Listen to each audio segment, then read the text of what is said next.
হুমায়ুন কবিরের কোনো মন্তব্যের উত্তর দেওয়া মনে হয় ঠিক হবে না, কারণ তিনি মুখ্যমন্ত্রী মমতা বন্দ্যোপাধ্যায়ের যে কবিতা আছে এপাং ওপাং ঝাপাং, তিনি তার একটা মানে প্রকৃষ্ট উদাহরণ।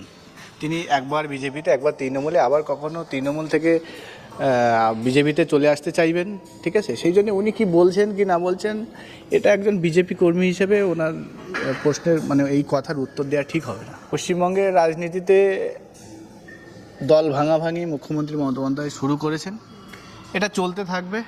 আর এটা এমন নয় যে শুধুমাত্র বিজেপি থেকে কেউ তৃণমূলে যাচ্ছে, তৃণমূলেরও অনেক নেতা লাইনে দাঁড়িয়ে আছেন। কিছুদিন আগে আপনারা দেখেছেন তৃণমূলের কমিটি গঠন হয়েছে, সেই কমিটিতে অনেক নেতার নাম নেই, অনেককে বাদ দেওয়া হয়েছে।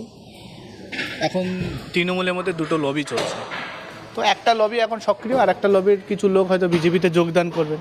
বাংলা হান্টের আরও খবর দেখতে নজর রাখুন। বাংলা খবর মানেই বাংলা হান্ট।